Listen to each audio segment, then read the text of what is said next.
नमस्कार। 5 राज्यों के विधानसभा चुनाव से जुड़े हमारे इस विशेष कार्यक्रम जनादेश में आपका स्वागत है। मैं हूं अशोक श्रीवास्तव।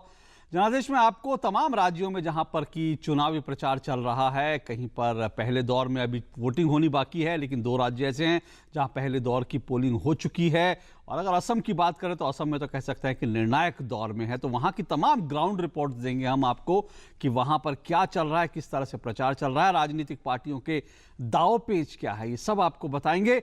शुरुआत करते हैं आज की चुनावी सुर्खियों के साथ।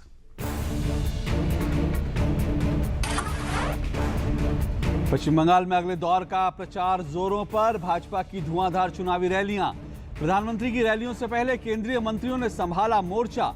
गृह मंत्री राजनाथ सिंह पश्चिमी मेदिनीपुर में और राज्य सूचना प्रसारण मंत्री राज्यवर्धन सिंह राठौर ने आसनसोल में की चुनावी रैली। मुख्यमंत्री ममता बनर्जी ने भी की कई चुनावी रैलियां। मुख्य चुनाव आयुक्त तमिलनाडु और पुडुचेरी के 3 दिन के दौरे पर। जिलाधिकारी, पुलिस अधीक्षक सहित राजनीतिक पार्टियों से होगी अहम बैठकें। तमिलनाडु विधानसभा की 234 सीटों और पुडुचेरी की 30 विधानसभा सीटों के लिए 16 मई को होंगे मतदान। जयललिता ने प्रत्याशियों की लिस्ट में किया मामूली बदलाव। एआईडीएमके राज्य की 227 सीटों पर लड़ेगी चुनाव और डीएमडी के विद्रोही गुट ने कैप्टन पर किया हमला तेज। कहा पार्टी के कई नेता और पीडब्ल्यूएफ गठबंधन के खिलाफ फैसले पर विचार करने के लिए राज्य भाजपा इकाई की भी राय।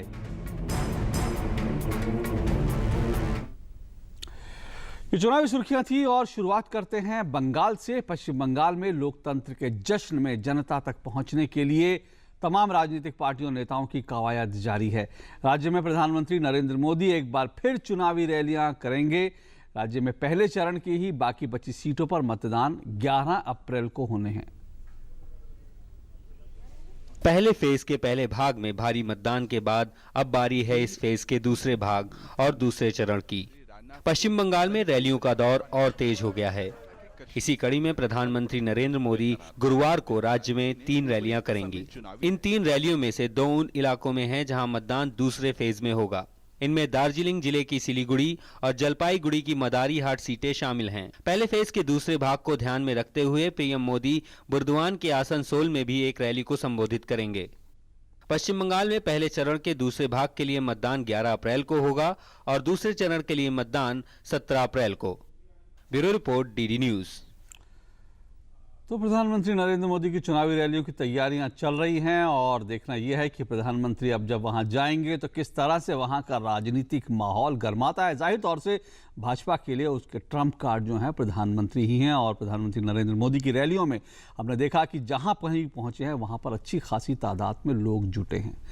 बात अब तमिलनाडु की करें। तमिलनाडु विधानसभा चुनाव में राजनीतिक पार्टियां कमर कस के तैयार हो चुकी हैं। गठबंधनों की तस्वीर अब एकदम साफ है। चुनौती सत्ताधारी एआईडीएमके पर है कि क्या वो जनता का भरोसा एक बार फिर से जीतने में कामयाब होगी। इन तमाम सवालों के बीच पार्टी की महासचिव जयललिता ने लगभग 100 मौजूदा विधायकों के टिकट, जी हां 100 मौजूदा विधायकों के टिकट काट दिए हैं। तमिलनाडु में 15वीं विधानसभा के लिए चुनावी रणक्षेत्र लगभग पूरी तरह से सज चुका है। डीएमके कांग्रेस के साथ हाथ मिला चुनावी मैदान में आ चुकी है। सीटों का बंटवारा हो चुका है। कांग्रेस सिर्फ 41 सीटों पर चुनाव लड़ेगी तो वहीं डीएमके 180 सीटों पर और बाकी बची पर सहयोगी। कैप्टन विजय पीडब्ल्यूएफ के बैनर तले वाम दलों और वाइको के साथ अम्मा को पूरी तरह से घेरने की तैयारी में है। सभी विपक्षी पार्टियों के बाद एआईएडीएमके ने विधानसभा की 234 सीटों के लिए अपनी लिस्ट जारी की। मुख्यमंत्री और पार्टी महासचिव जयललिता ने 227 सीटों की लिस्ट में पार्टी नेताओं सहित कई मंत्रियों को झटका दे डाला। मौजूदा 100 विधायकों के नाम लिस्ट में नहीं हैं, यानी इनके टिकट अम्मा ने काट दिए। 10 ऐसे मंत्री भी हैं जो अम्मा का विश्वास नहीं जीत पाए। इनमें खेल मंत्री एस सुंदर अरज, शिक्षा मंत्री पी पनाइपन, आईटी मंत्री एन सुब्रमण्यम, मत्स्य पालन मंत्री जे जयपाला सहित कई मंत्री लिस्ट से नदारद हैं। सिर्फ 49 विधायक ही ऐसे हैं जिन्हें फिर से चुनाव मैदान में उतारा गया है और इनमें 17 मंत्री भी शामिल हैं। जयललिता की चुनावी रणनीति हर बार चौंकाने वाली होती है। इस बार भी जयललिता ने कई नए चेहरों को टिकट देकर ये साबित कर दिया है कि पार्टी में उनकी पकड़ मजबूत है और आज भी उन्हें कोई चुनौती नहीं दे सकता। हालांकि पार्टी इसे चुनावी दाव नहीं मानती और पार्टी का मानना है कि अम्मा ने उन्हीं उम्मीदवारों को टिकट दिया है जो पार्टी के प्रति ईमानदार हैं और जिन्होंने जनता के लिए काम किया है। पार्टी को भरोसा है कि वे लोकसभा चुनाव की तरह 2016 के विधानसभा चुनाव में भी बेहतर नतीजे दे पाएंगे। गौरतलब है कि लोकसभा चुनाव में अम्मा ने बिना किसी गठबंधन में चुनाव लड़ा था और राज्य की 39 सीटों में से 37 सीटों पर जीत हासिल की थी। ब्यूरो इनपुट के साथ राजा मोहन और आयशा खानम की रिपोर्ट, डीडी न्यूज। ये सिर्फ जयललिता जैसी कद्दावर ताकतवर नेता कर सकती हैं कि 100 मौजूदा विधायकों के टिकट काट दे। जी हाँ, 100 मौजूदा विधायक, जिनमें 10 जो हैं वो मंत्री भी हैं। ये जाहिर तौर पर दिखाता है कि अम्मा जो हैं जयललिता, वो आत्मविश्वास से भरी हैं, नए लोगों को मौका दे रही हैं, उन्हें जनता पे भरोसा है। लेकिन बड़ा सवाल ये उठता है कि पिछली बार जिन लोगों को उन्होंने टिकट दिया था, आखिर वो उनकी उम्मीदों पर खरे क्यों नहीं उतरे? एंटी इनकम्बेंसी फैक्टर है क्या जिसको न्यूट्रलाइज करने के लिए उन्होंने 100 लोगों की टिकट काट दी? ये भी एक बड़ा सवाल है, क्योंकि 100 लोग अच्छी खासी तादाद होती है। तो देखना दिलचस्प रहेगा। आपको ये भी याद दिला दे कि जयललिता ने अपने तमाम विधायकों का जो है इंटरव्यू भी लिया था और उस इंटरव्यू में अगर वो फेल हो गए हैं, पास नहीं हो पाए, तो जाहिर तौर पर उनको टिकट कटा। लेकिन सवाल यह है कि 5 साल जयललिता क्या इनके काम पर निगाह रख रही थी? ये बड़े सारे सवाल हैं। फैसला तो खैर जनता करेगी। आगे बढ़ते हैं और आगे अगली स्टोरी की तरफ बढ़ते हैं। मौका तो था लोगों को एक और सौगात देने का, लेकिन सौगात के साथ ही कुछ सवाल भी उठे। सवाल कि क्या हमारे लोकतंत्र का सबसे बड़ा पर्व धन बल से प्रभावित होता है? ये सवाल उठाए रिजर्व बैंक के गवर्नर रघुराम राजन ने। क्या है ये पूरा मामला, देखते हैं इस रिपोर्ट में। चुनाव आयोग के निर्देशों के अनुसार चुनाव के दौरान धन बल के गलत इस्तेमाल से कई समस्याएं खड़ी होती हैं। चुनाव आयोग की इस चिंता की पुष्टि हुई जब 5 राज्यों में हो रहे चुनावों के बारे में रिजर्व बैंक के गवर्नर रघुराम राजन ने कहा कि चुनाव के दौरान अचानक से लोगों के पास नकदी बढ़ जाती है और इस मुद्दे पर ध्यान देने के लिए भी कहा। Cash with the public has increased quite a bit. We have to figure out. It's about 50,000 crores in excess, 50 to 60,000 crores in excess from what we were estimating. We have to see how this plays out. RBI governor ने इन राज्यों से सटे हुए राज्यों की ओर भी इशारा किया और वहां बढ़ती हुई नकदी पर भी सवाल उठाए। We see some possibility of, around election time, cash with the public does increase. You can guess as to reasons why. We also guess. And you see some not just in the state which is going for elections, but also in neighboring states. गौरतलब है कि 3 अप्रैल तक चुनाव आयोग ने पश्चिम बंगाल से 3.34 करोड़, असम से 9.12 करोड़, पुडुचेरी से 46.88 लाख, केरल से 8.75 करोड़ और तमिलनाडु से 20.4 करोड़ रुपए जब्त किए हैं। साथ ही चुनाव में काले धन के उपयोग को रोकने के लिए चुनाव आयोग ने स्पेशल ऑब्जर्वर नियुक्त किए हैं, जिसके अधिकारी आयकर विभाग, सीमा शुल्क एवं उत्पाद विभाग जैसी केंद्रीय राजस्व सेवाओं से लिए गए हैं। Bureau report, DD news. तो खुद रिजर्व बैंक के गवर्नर ने चिंता जताई है। जिस तरह से नकदी जो है बाजार में, मार्केट में बढ़ जाती है, लोगों के पास नकदी बढ़ जाती है चुनाव के दिनों में। जाहिर तौर पर चुनाव में ब्लैक मनी का इस्तेमाल होता है, ये हम सभी जानते हैं और इस पर रोक लगाने के लिए लगातार बात होती है। चुनाव जो तमाम पॉलिटिकल पार्टियां हैं उनकी जिम्मेदारी बनती है। राजनीतिक पार्टियों का अगर देखें, कुल मिलाकर जो चुनाव सुधार का मामला है, उस मामले पर राजनीतिक पार्टियों का जो पूरा ट्रैक रिकॉर्ड है बहुत अच्छा नहीं है, साफ सुथरा नहीं है। तमाम पॉलिटिकल पार्टियां खुलकर चुनाव सुधारों को लेकर बात नहीं करती, बात तो करती हैं लेकिन दरअसल उस पर एक्शन जो है वो नहीं होता। तो उसके कारण हम देखते हैं कि अक्सर चुनाव में इस तरह की समस्याएं आती हैं और ब्लैक मनी जिस तरह से बढ़ रहे हैं उसके कारण इन्फ्लेशन भी बढ़ता है। जाहिर तौर पर वक्त आ गया है कि पॉलिटिकल पार्टियों को मिलकर सोचना होगा कि कैसे चुनाव में ब्लैक मनी का इस्तेमाल कम से कम हो। नहीं तो ये जो व्यवस्था, ब्लैक मनी की जो व्यवस्था चुनाव के साथ जुड़ जाती है, ये बहुत खतरनाक है। एक छोटा सा ब्रेक लेते हैं। ब्रेक के बाद आपको असम लिए चलेंगे और साथ साथ आपको केरल की भी जानकारी देंगे इस ब्रेक के बाद।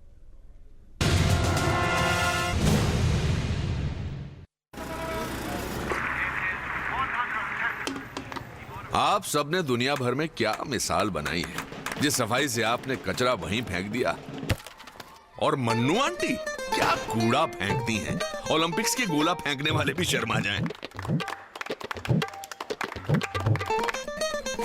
और ये देखिए, लक्ष्मी भाभी की सफाई तो गांव-गांव में प्रसिद्ध है। हमारे सुखिया भैया मन की करते, जहां सोचा वहीं शौच कर दिया।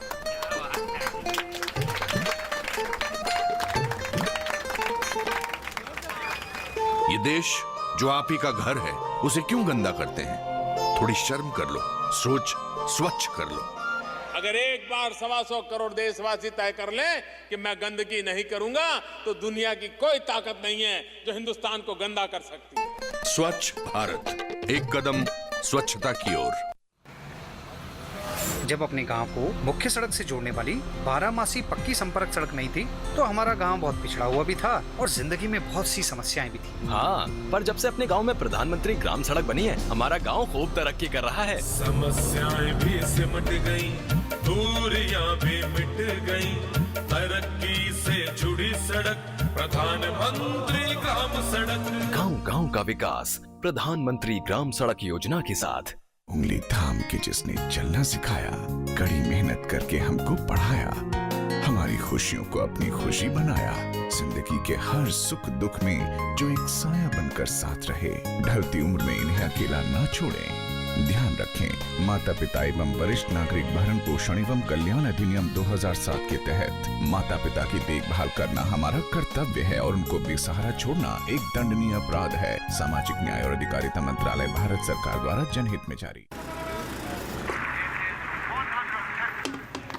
आप सबने दुनिया भर में क्या मिसाल बनाई है, जिस सफाई से आपने कचरा वहीं फेंक दिया।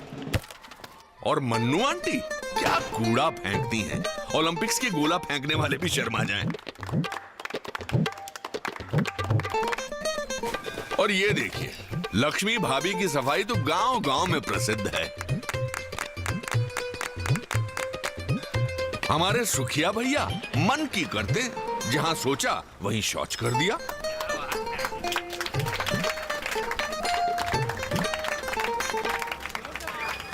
ये देश जो आप ही का घर है, उसे क्यों गंदा करते हैं? थोड़ी शर्म कर लो, सोच स्वच्छ कर लो। अगर एक बार 125 करोड़ देशवासी तय कर लें कि मैं गंदगी नहीं करूंगा, तो दुनिया की कोई ताकत नहीं है जो हिंदुस्तान को गंदा कर सकती है। स्वच्छ भारत, एक कदम स्वच्छता की ओर। जनादेश में आपका एक बार फिर स्वागत है और अब बात केरल की करते हैं। केरल विधानसभा चुनाव जैसे जैसे नजदीक आ रहे हैं, उसी रफ्तार के साथ आरोपों और प्रत्यारोपों का सिलसिला भी तेज होने लगा है। हाल ही में सरिता नय्यर के मुख्यमंत्री ओमन चांडी पर किए गए खुलासे के बाद अब विपक्ष पूरी तरह से ओमन चांडी पर दबाव बनाने में जुट गया है। ऐसे में ताज़ा मामले के बीच ओमन चांडी और विपक्षी नेता BS अच्युतानंदन के बीच तीखी नोक-झोंक शुरू हो चुकी है। सौर पैनल घोटाले में केरल के मुख्यमंत्री चांडी का नाम आने के बाद विपक्ष के हाथ एक और हथियार लग गया है। भ्रष्टाचार के आरोपों में घिरी यूडीएफ के खिलाफ विपक्ष आमने सामने है।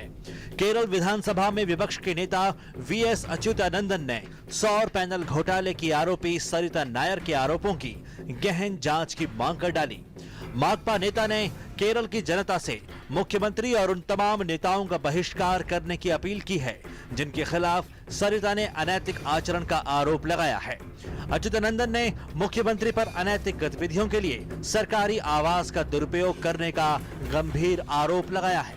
साथ ही राज्य की महिलाओं से विधानसभा चुनाव में चांडी के विरुद्ध कड़ा रुख अपनाने की अपील भी कर डाली। वहीं चांडी भी विपक्ष से आर पार की लड़ाई लड़ने के मूड में हैं। उन्होंने सरिता के आरोपों को राजनीतिक साजिश करार दिया है। साथ ही विपक्ष पर जोरदार हमला करते हुए 16 मई को करारा जवाब देने का वादा कर डाला। अच्युतानंदन पर कटाक्ष करते हुए उन्होंने घरेलू हिंसा मामले में आरोपी LDF के नेता KB गणेश कुमार को टिकट दिए जाने पर भी सवाल खड़े किए। केरल के दो बड़े नेताओं के बीच होती तीखी नोकझोंक ने प्रदेश में राजनीतिक माहौल को और गर्म कर दिया है। राज्य में विधानसभा चुनाव के मद्देनजर दोनों ही नेता बड़े जनाधार के बीच आरोप प्रत्यारोप के सहारे सत्ता पर काबिज होने की चुक्कत में लगे हुए हैं। Bureau report, DD news. बड़ी दिलचस्प तस्वीर इन चुनाव में बन रही है। हम देख रहे हैं कि केरल में यूडीएफ एलडीएफ एक तरफ वाम मोर्चा, एक तरफ कांग्रेस के नेतृत्व वाला मोर्चा एक दूसरे के खिलाफ जिस तरह से आरोप लगा रहा है, जिस तरह से एक दूसरे की टांग खिंचाई हो रही है, एक दूसरे को डाउन करने की, नीचे गिराने की कोशिश हो रही है, तो वहीं हम बंगाल में देख रहे हैं कि एक झंडे के तले वाम मोर्चा और कांग्रेस जो हैं वो एक झंडे के तले खड़े हो गए हैं और वहां पे मिल के वोट मांग रहे हैं। बड़ी दिलचस्प लड़ाई है इन चुनाव में। अपने अपना अस्तित्व बचाने की लड़ाई है। लेफ्ट फ्रंट कोशिश कर रहा है कि बंगाल में अपना अस्तित्व बचाए रहे, तो कांग्रेस की भी कोशिश है कि किसी तरह से असम की बात हो या फिर हम बात करें बंगाल की बात करें या फिर केरल की बात करें, कांग्रेस भी एक तरह से इन राज्यों में अपने अस्तित्व की लड़ाई लड़ रही है। और अब बात असम की करेंगे। असम की 126 विधानसभा सीटों के लिए दूसरे दौर का मतदान 11 अप्रैल को होना है। 11 अप्रैल को राज्य की जो है कुल मिलाकर 61 सीटों के लिए वोट डाले जाएंगे। दूसरे दौर में रिकॉर्ड मतदान के बाद, जब पहले दौर में रिकॉर्ड मतदान हुआ तो उसके बाद दूसरे दौर के लिए तमाम पार्टियां चुनावी कमर कस रही हैं। देखते हैं क्या वहां पर चुनावी समीकरण बने हुए हैं। दूसरे चरण का चुनाव सेंट्रल असम, बोडोलैंड और लोअर असम में है। ऐसे में इसमें आने वाले नाओगांव और मोरीगांव में ब्रह्मपुत्र से बाढ़ और उसका कटाव की वजह से प्रभावित खेती मुद्दा है, तो गुवाहाटी में बाकी महानगरों की समस्याओं के अलावा पीने का पानी और निकासी भी मुद्दा है। सेंट्रल असम में मुख्य मुकाबला बीजेपी गठबंधन और कांग्रेस के बीच है, लेकिन कई जगह पर AIA-UDF मुकाबला त्रिकोणीय बनाए हुए हैं। गुवाहाटी पूरी तरह से महानगर के से इशूज हैं, तो महानगर की जो समस्याएं हैं गुवाहाटी महानगर की, वो यहाँ पर एक बड़ा इशू बन के, जैसे कि गुवाहाटी ब्रह्मपुत्र के किनारे है, लेकिन यहाँ पर जितने बड़ी बड़ी बिल्डिंग हैं, आप सुबह में देखेंगे तो पानी के बड़े बड़े टैंकर वहाँ पर जाकर पानी लेकर जा रहे हैं। यहाँ पर ड्रिंकिंग वाटर एक बड़ा प्रॉब्लम है, और इसके साथ वाटर लॉगिंग, माने एक तो बारिश का पानी और पीने का पानी, ये दो बड़ी समस्या गुवाहाटी में है। बोडोलैंड में मुख्य मुद्दा वहां का विकास है, तो बीजेपी BPF गठबंधन और UPP कांग्रेस गठबंधन के बीच सीधा मुकाबला है। वहीं लोअर असम में अल्पसंख्यक मतदाताओं की संख्या ज्यादा होने की वजह से इनका विकास और शिक्षा मुद्दा है। AIA-UDF के प्रभाव क्षेत्र वाले इस इलाके में चुनाव से पहले कांग्रेस और AIA-UDF के गठबंधन की चर्चाओं का बाजार गर्म था, लेकिन यह मामला अपने अंजाम तक नहीं पहुंच पाया। बोडोलैंड में जो मुख्य मुकाबला है वो बोडो पार्टियों के बीच ही है। BPF है और UPP है। कुछ सीटों पर कांग्रेस के साथ उसका अलायंस भी हुआ है, तो वहाँ पर जो मुकाबला है वो बिल्कुल अलग तरह का होगा, BPF वर्सेस UPP। सभी राजनीतिक दल मतदाताओं को आकर्षित करने के लिए कोई कोर कसर नहीं छोड़ना चाहते, इसलिए राष्ट्रीय पार्टियों के स्टार प्रचारक दूसरे चरण में प्रचार के लिए आने वाले हैं। ऐसे में आने वाले दिनों में असम का राजनीतिक पारा बढ़ेगा। विक्रमजीत सिंह की रिपोर्ट, GD न्यूज। और सीधे चलते हैं गुवाहाटी में, हमारे संवाददाता विक्रमजीत सिंह मौजूद है हमारे साथ। विक्रम, दूसरे दौर के लिए 61 सीटों के चुनाव होने हैं, तो जाहिर तौर पर अब वहां पर माहौल जो है खासा गर्माने लगा है, खास करके ये देखते हुए पहले दौर में जिस तरह की पोलिंग हुई उसके बाद सभी पार्टियों का अपने समीकरण कुछ गड़बड़ाते हुए दिख रहे हैं क्या? क्या आपने बिल्कुल ठीक कहा कि जिस प्रकार से अप्रत्याशित पोलिंग पहले चरण में हुई है, 80% से ज्यादा का पोलिंग रहा है, तो दूसरा जो चरण है इसमें भी यही उम्मीद की जा रही है, क्योंकि मुकाबला काफी कांटे का है। तो एक एक वोट, वैसे तो लोकतंत्र में एक एक वोट मायने रखता है, लेकिन यहाँ जिस प्रकार का कांटे का मुकाबला है, तो हर पॉलिटिकल पार्टी चाह रही है कि एक एक वोट उसके पक्ष में जाए, तो उसके लिए जी तोड़ कोशिश की जा रही है। जहां तक लोअर असम की बात है, वहां मुकाबला त्रिकोणीय होने की उम्मीद है, तो ऐसे में वहां पर किस प्रकार से रुझान आएंगे या किस प्रकार का वहां पर त्रिकोणीय समीकरण बनेगा, ये देखने वाली बात होगी, क्योंकि वही एक लोअर असम का इलाका था जहां के बदरुद्दीन अजमल की पार्टी AIA-UDF ने जो है सबसे ज्यादा सीटें जीती थी, और उनके जो 2011 का जो विधानसभा था उसमें 18 सीटें जीत कर आए थे। और वही जो धुबरी और बरपेटा एक ऐसा इलाका था लोअर असम का, वहां से 2 लोकसभा सीटें 2014 में बदरुद्दीन अजमल जीत के आए थे, तीसरी सीट बराक वैली से करीमगंज जीत के आए थे। तो ये जो इलाका है, यहाँ पर अगर बदरुद्दीन अजमल का है। तो इसके अलावा अगर गुवाहाटी, मोरीगांव और नौगांव की बात करें तो इस इलाके में अगर लोकसभा चुनाव की बात करें तो बीजेपी ने जीत हासिल की थी। हालांकि कांग्रेस को इस इलाके में लोकसभा चुनाव में लोअर असम हो या फिर बोडोलैंड का इलाका हो या फिर लोअर सेंट्रल असम का इलाका हो, तो यहाँ पर कांग्रेस को बहुत ज्यादा सफलता नहीं मिल पाई थी 2011 के बनस्पत 2014 में। लेकिन उसके बाद ब्रह्मपुत्र से काफी पानी बह चुका है, तो स्वाभाविक है कि इन 2 सालों में 2014 से लेकर 2016 तक कांग्रेस ने भी काफी प्रयास किए हैं। जाहिर तौर पर प्रयास तो सब पार्टियां अपने अपने हिसाब से लगी हैं, लेकिन जैसा कि हमने पहले भी कहा कि चुनावी समीकरण जो हैवी पोलिंग हुई है उसके कारण जो है वो गड़बड़ाते हुए दिख रहे हैं। लेकिन दिलचस्प रहेगा देखना कि दरअसल वोटर का मूड जो है वो किधर स्विंग हुआ, उसके लिए तो इंतजार करना पड़ेगा। शुक्रिया विक्रमजीत आपका हमारे साथ जुड़ने के लिए। गुवाहाटी से हमारे संवाददाता विक्रमजीत सिंह जुड़े थे। एक छोटा सा ब्रेक लेते हैं। ब्रेक के बाद चुनावी रंग में बिहू का रंग कैसे चढ़ रहा है असम में, ये भी आपको दिखाएंगे इस ब्रेक के बाद।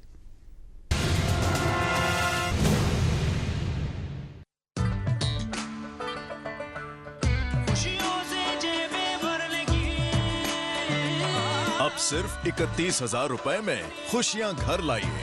बजाज सिटी 100, खुशियों का जैकपॉट। प्रधानमंत्री ग्राम सड़क योजना ने हम गांव वालों के लिए तरक्की के रास्ते खोल दिए।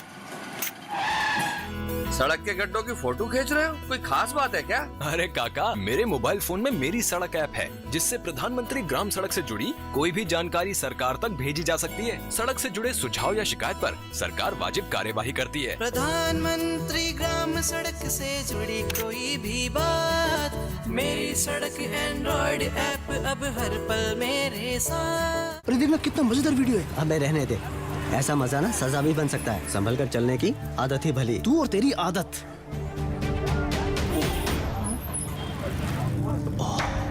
यार बोला था ना संभल कर चलना। अच्छी आदत है। कॉन्डम देना प्लीज। मैं और कहीं भले रिस्क ले लेता हूँ, पर अपनी जान के साथ कभी नहीं, क्योंकि एक बार भी चूके तो HIV, एड्स, यौन संक्रमण या अनचाहा गर्भ कुछ भी हो सकता है। इसलिए कॉन्डोम हर बार। एक अच्छी आदत। मुबारक हो, पोती हुई है। दादाजी, घर का मुखिया होने के नाते अब आप पंचायत जाइए और जन्म का पंजीकरण कराइए। ये 21 दिन के भीतर कराना कानूनन जरूरी है। हाँ, जन्म का प्रमाण पत्र यानी सर्टिफिकेट जरूर हासिल कीजिए, ये हर जगह काम आता है।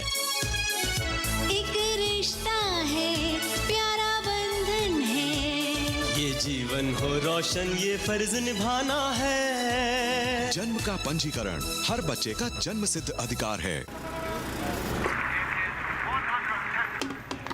आप सबने दुनिया भर में क्या मिसाल बनाई है। जिस सफाई से आपने कचरा वहीं फेंक दिया। और मन्नू आंटी क्या कूड़ा फेंकती हैं। ओलंपिक्स के गोला फेंकने वाले भी शर्मा जाएं। और ये देखिए, लक्ष्मी भाभी की सफाई तो गांव-गांव में प्रसिद्ध है। हमारे सुखिया भैया मन की करते, जहां सोचा वहीं शौच कर दिया।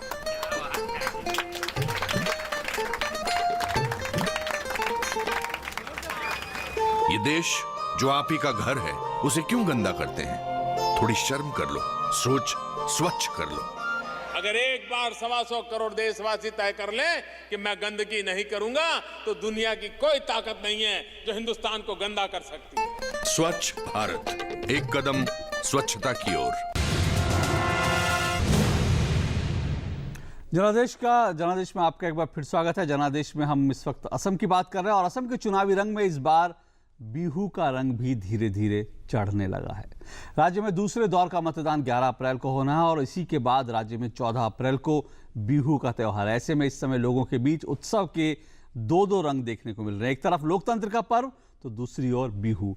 ये त्योहारी सीजन लोगों के लिए रोजगार का मौका भी लेकर आया है।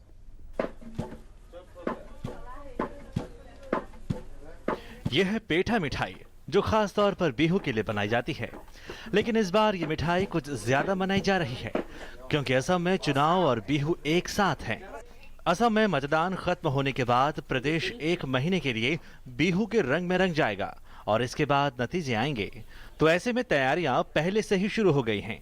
राजनीतिक कार्यकर्ता अपनी अपनी जीत पक्का करने के लिए दिन रात एक किए हुए हैं ताकि जीत और बिहू का मजा एक साथ ले सकें। हम ये पिठा दे के नेता लोगों को जब कोई उत्सव होता है या मीटिंग सीटिंग होता है वहाँ पर हम ये पिठा खिलाते हैं और हम इसे खिला के गर्व फील करते हैं। 11 अप्रैल को असम में मतदान खत्म हो जाएगा तो उसके बाद 1 महीने तक असम में बिहू मनाया जाएगा। 19 मई को नतीजे आने हैं। तब ये बनने वाली पेठा मिठाई कौन पार्टी खाएगी और किस प्रत्याशी को नसीब होगी ये 19 मई को ही पता चल पाएगा। लेकिन मैं इंतजार नहीं कर सकता हूँ, इसलिए ये मिठाई मैं अभी खाता हूँ। चुनाव के इस दौरान में पीठा मिठाई के साथ साथ बिहू के इस्तेमाल होने वाला असमिया गामछों की बिक्री भी काफी बढ़ गई है। इसको बनाने वालों को ज्यादा काम करना पड़ रहा है क्योंकि चुनाव भी हैं। बिहू और राजनीति थोड़ा साथ ही पड़ा है। वो राजनीति के जो नेता जीतेगा उसको हम ये पहनाएगा। तैयारी बिहू की हो या जीत की, ढोल कैसे भूला जा सकता है।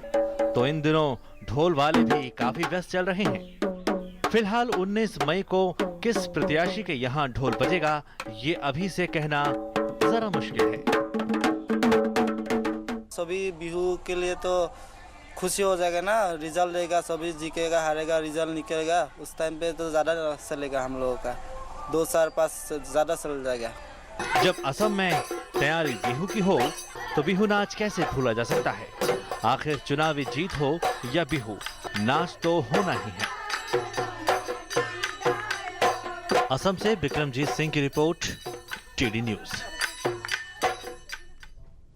तो ये तो चुनावी रंग थे, चुनावी रंग में बिहू का रंग था। और अब देखते हैं चुनावी समर की 10 टॉप 10। केंद्रीय गृह मंत्री राजनाथ सिंह ने पश्चिम बंगाल के पश्चिमी मिदनापुर में एक चुनाव रैली में मुख्यमंत्री ममता बनर्जी पर जमकर निशाना साधा। उन्होंने कहा कि पिछले 5 सालों में राज्य सरकार हर मोर्चे पर नाकाम रही है। पूर्व प्रधानमंत्री मनमोहन सिंह ने असम के गुवाहाटी में एक चुनाव रैली में असम सरकार की जमकर तारीफ की। गुवाहाटी में दूसरे दौर में 11 अप्रैल को मतदान होना है। केंद्रीय मंत्री नितिन गडकरी ने कांग्रेस पर वोट बैंक की राजनीति के तहत असम में अवैध प्रवासियों को पनाह देने का आरोप लगाया। असम के गोलपाड़ा में एक चुनाव रैली को संबोधित करते हुए उन्होंने कहा कि इस समस्या को राज्य एवं केंद्र सरकार के बीच समन्वय के जरिए ही हल किया जा सकता है। उधर केंद्रीय मंत्री राज्यवर्धन सिंह राठौर ने पश्चिम बंगाल के आसनसोल में एक चुनावी जनसभा को संबोधित किया। इस दौरान आसनसोल से भाजपा सांसद बाबुल सुप्रियो भी मौजूद रहे। मुख्य चुनाव आयुक्त नजीम जैदी की अध्यक्षता में चुनाव आयोग का दल आज अपने 3 दिवसीय दौरे पर तमिलनाडु पहुंचा। इस दौरान दल तमिलनाडु और पुडुचेरी में 16 मई को होने वाले विधानसभा चुनाव की तैयारियों की समीक्षा करेगा। अन्ना द्रमुक सुप्रीमो और तमिलनाडु की मुख्यमंत्री जयललिता ने 11 विधानसभा क्षेत्रों के प्रत्याशियों को बदल दिया है। वहीं पार्टी ने 10 मंत्रियों और करीब 100 विधायकों के टिकट काट दिए हैं। पिछले दिनों अन्ना द्रमुक ने 227 सीटों के लिए पार्टी उम्मीदवारों की सूची जारी की थी। एमडीएमके के संस्थापक वाइको उन खबरों का खंडन कर रहे हैं जिनमें उन पर सत्तारूढ़ पार्टी से पैसे लेने का आरोप लगाया गया था। वाइको पर अन्ना द्रमुक को समर्थन देने के लिए कथित तौर पर 1500 करोड़ रुपए लेने का आरोप लगाया गया था। डीएमडीके के 3 बर्खास्त विधायकों और एक जिला सचिव ने आरोप लगाया है कि पार्टी का नेतृत्व अध्यक्ष विजयकांत नहीं बल्कि उनकी पत्नी प्रेमलता के हाथ में है। उन्होंने कहा कि विजयकांत को पार्टी को बचाने के लिए डीएमके के साथ गठबंधन कर लेना चाहिए।